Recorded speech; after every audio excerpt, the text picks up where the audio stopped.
যখন শহীদ আবু সাইদ দুই হাত প্রসারিত করে পুলিশের সামনে যে জীবন দিয়েছিল, যে কারণে সেই কারণের বাস্তবতাকে আমরা আজকে পেয়েছি নাকি?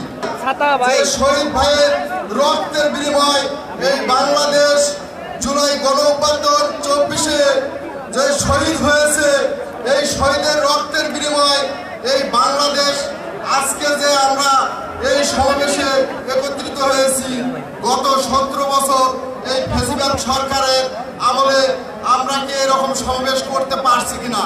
যদি না পেরে থাকি, তাহলে আমাদের ভাইদের যে অগ্রাধিকার, যার জন্য এই বাংলাদেশে জীবন দিয়েছে, তার সেই অধিকার আমরা আজকে ফিরিয়ে চাই।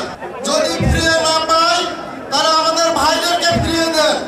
আজকে দীর্ঘ 1 বছর পেরিয়ে গেল, কিন্তু আজ পর্যন্ত আমরা একটি শহীদ ভাইয়ের বিচার পাইনি এই বাংলার মাটিতে। আমাদের শহীদ ভাইদের বিচারের দরকার আছে কি নাই?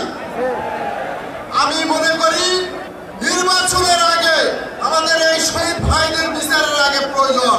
বাংলাদেশে আর আছে যে ফ্যাসিবাদ সরকারের দোসরেরা জায়গায় জায়গায় গাঁটটি মারি আছে, তারা পায়তারা চালাচ্ছে।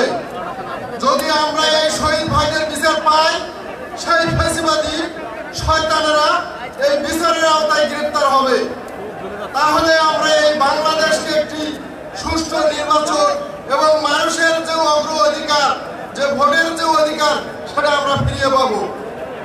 আমি শ্রদ্ধা বলে স্মরণ করছি জাতির সেই সমস্ত সূর্য সন্তানদেরকে, যাদেরকে ভারতীয় আধিপত্যবাদী শক্তি এবং এই ফ্যাসিবাদী শক্তি, ফ্যাসিবাদী আওয়ামী শক্তি, তাদের ভারতীয় আধিপত্যবাদ এবং ফ্যাসিবাদকে চিরস্থায়ী করার জন্য পথের কাঁটা মনে করে শতাব্দীর জঘন্যতম নাটক সাজিয়ে মিথ্যাচারের মাধ্যমে ফাঁসিতে ঝুলিয়ে হত্যা করেছে।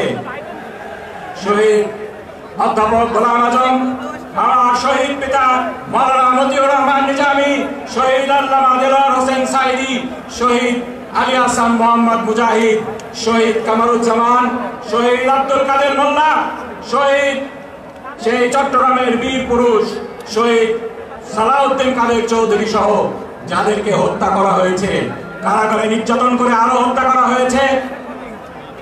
শাইখুল হাদিস এ মাওলানা একেএম ইউসুফ, মাওলানা আব্দুস সোবহান সহ অনেককে সেই ফ্যাসিবাদী শক্তি, সেই ভারতীয় আধিপত্যবাদী শক্তি, তারা মনে করেছিল এদেরকে হত্যা করে, এদেরকে শতাব্দীর জঘন্যতম মিথ্যাচারের মাধ্যমে নাটক সাজিয়ে হত্যা করে তারা তাদের ফ্যাসিবাদকে দীর্ঘস্থায়ী করবে। ওয়া মাকারু ওয়া মাকারাল্লাহ ওয়াল্লাহু খায়রুল মাকিরিন। তারাও ষড়যন্ত্র করেছিল, আল্লাহ পরিকল্পনা করেছেন। আজকে আমরা দেখতে পাচ্ছি এক নিজামীর রক্ত থেকে, এক শহীদ আল্লামা দেলোয়ার হোসেন সাইদির রক্ত থেকে আজকে হাজারো নিজামী, হাজারো সাইদির জন্ম হয়েছে।